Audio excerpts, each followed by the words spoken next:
One of the big things when you study, shall we say, modern history, certainly in the UK, you always do the subject of, the rise of sort of the Nazi Party in the 1930s, and you sort of study in and around sort of the interwar periods between sort of World War One and World War Two, and sort of what was going on.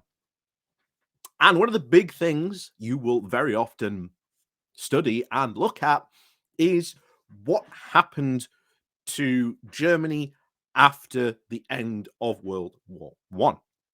We forget that after the end of World War One, in some cases, there was a lot more violence going on in and around the world because of the fallout of World War One, compared to even the violence that was going on between 1940 to 1918. We forget that there was a lot of civil wars that went on. There was a lot of political strife. There was a ton of continuous fallout effects that happened. And one of the big things in Germany that was happening was this idea of we've been stabbed in the back. And this stab in the back myth built, and it became the defining truth that many, many Germans came to believe, which aided, of course, in the rise of, the Nazi Party.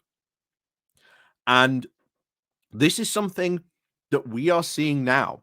And I have to worry whether or not how true this is eventually going to be, because we see at the moment the Brexit grifters are making a comeback, and they are trying to make a comeback based on all these grand Brexit promises that we're obviously going to fail to deliver, because, as we've been saying for the longest time, these were never true. The promises and the benefits were never going to materialize, because they were just fantasy. They were just complete fairy tales.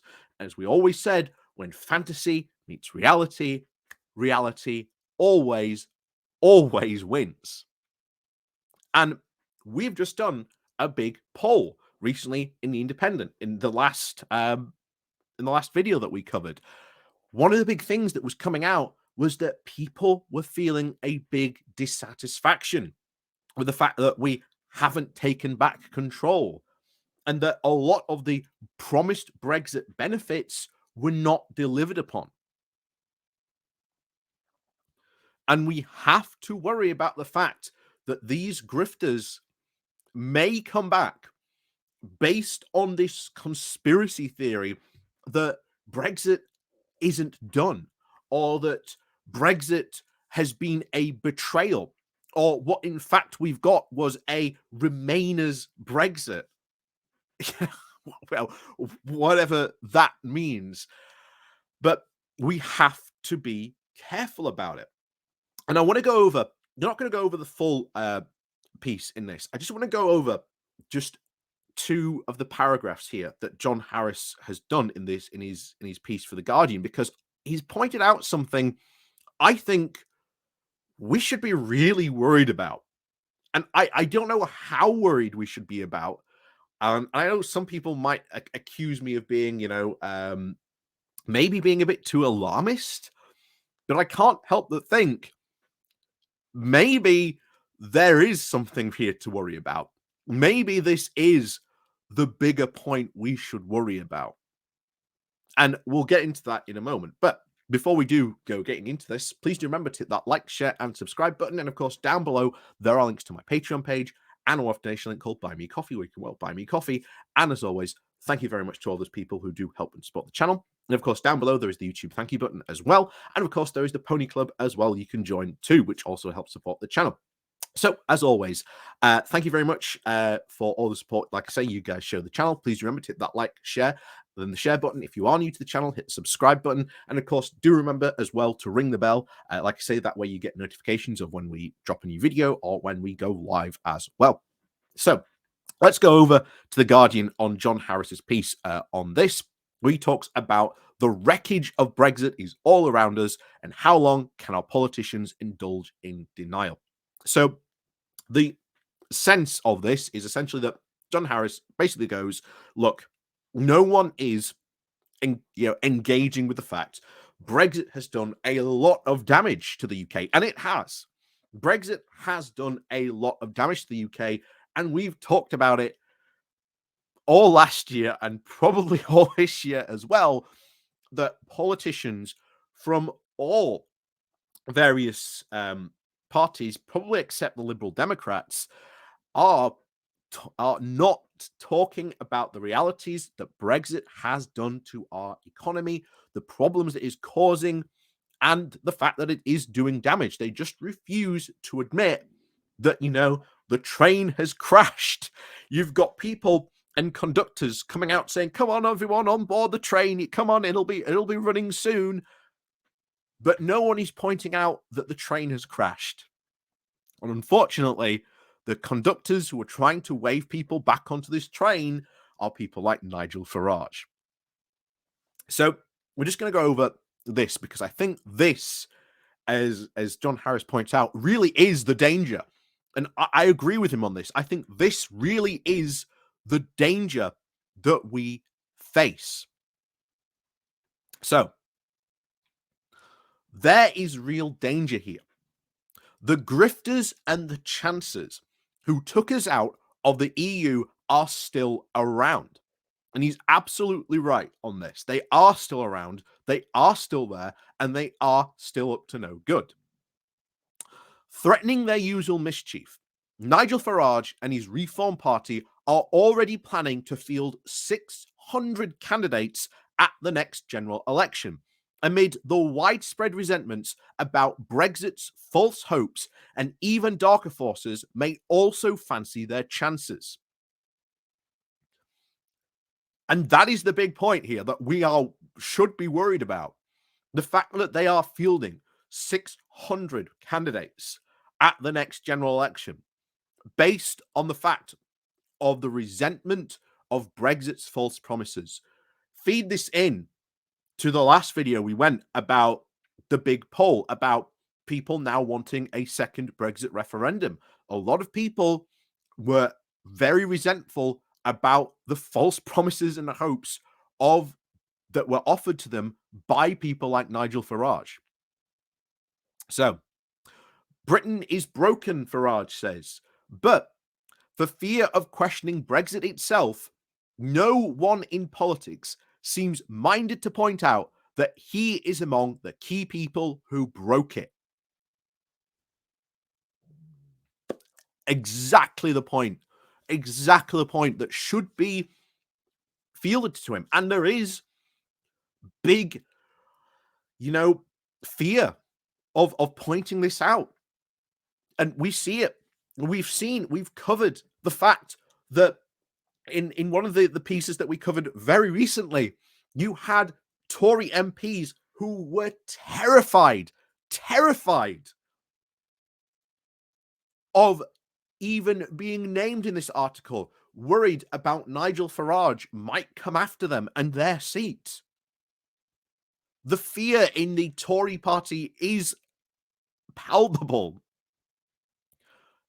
But as we've said before, Keir Starmer is engaging in his current strategy because he needs those red wall seats. He needs those seats who voted in 2016 for Brexit and then changed from Labour to the Tories in 2019. He needs those seats back. And I understand why he's doing this. I understand why he's making Brexit work. And I and many other people have explained this a lot. If he pursues this strategy and says, look, I've done we and Labour have done everything we can to make Brexit work. This is as good as Brexit is ever going to be. So how about now we rethink Brexit and think, well, maybe we should be going back into the EU, back into the single market. Because then Farage and co and all these Brexit grifters cannot get into that their own narrative of we've been stabbed in the back. We cannot let them do that because these conspiracy theories have huge impacts on the public. In fact, as John Harris points out here, so a huge truth therein is being ignored, which goes back to the 1930s, if not before. If you don't want politics flooded with betrayal myths and conspiracy theories, which have a much greater purchase on public opinion than anyone in politics and the media currently seems to realize, then do not ignore uncomfortable facts. When the mainstream politicians indulge in denial, demagogues often make hay.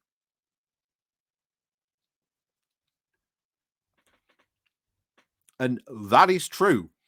That is what I worry about, because I think I've mentioned it before. In 2019, at the last election, Dan Jarvis only had a majority of 2,000. He was 2,000 votes ahead of the party that came in second in my constituency. What was that party?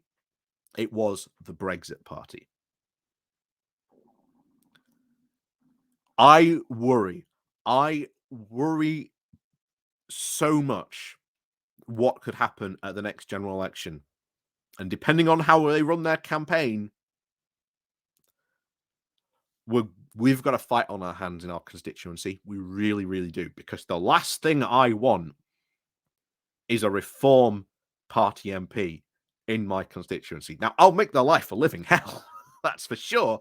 I'm going to be an absolute, thorn in their wing, making sure that they don't get away with, spewing nonsense and lies. But unfortunately, by that point, they'll be in power. So we've got a lot of work to do. And certainly on this channel, we've already making sure that these lies do not go unanswered. But we have to worry. We really have to worry about the return of Nigel Farage, because if he is serious and he wants this, and bear in mind, the Reform Party are polling at 8%. Now, that is going to pull votes away from certainly the Conservatives, hence why they are in such a big panic. But how many votes does this pull away from Labour? I can't really say at the moment, but unfortunately, we'll probably find out during the general election. And of course, we'll see what happens during the general election. But 600 seats, yeah, that's a lot. That's a lot of Reform candidates out there.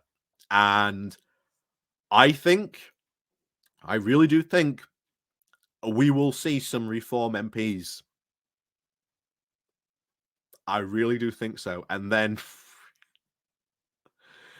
put it this way, it's going to make amazing content for me. I'm not going to lie. But unfortunately, that's, these Reform MPs in Parliament who are going to be spewing absolute nonsense for the next 4 to 5 years, potentially. And it's not going to be good. And as was pointed out there, unfortunately, it is true that conspiracies have a far bigger purchase on the public opinion than certainly anyone in politics and the media really want to admit.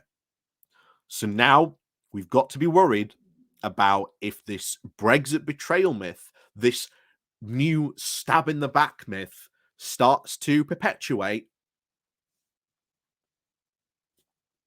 then we really will have to worry about the potentiality of a return of Nigel Farage and potentially even in Parliament a block of Reform Party MPs. How big that block will be, I couldn't say. But it all depends on how much a pushback there is against these untruths and conspiracy theories. So, as always, thank you very much for watching. And of course, please do remember to hit that like, share, and subscribe button. And of course, down below, there are links to my Patreon page and a one-off link called Buy Me Coffee, where you can, well, buy me coffee. And of course, down below, there are links to the YouTube thank you button. And of course, the YouTube subscription as well, where you can join the Pony Club. And of course, please do remember to hit that like, share, and subscribe button if you are new to the channel. And of course, remember to ring the bell as well so you get notifications of when we drop a new video or when we go live. So, as always, guys, thank you very much for all the support. And of course, as always, we'll see you all next time.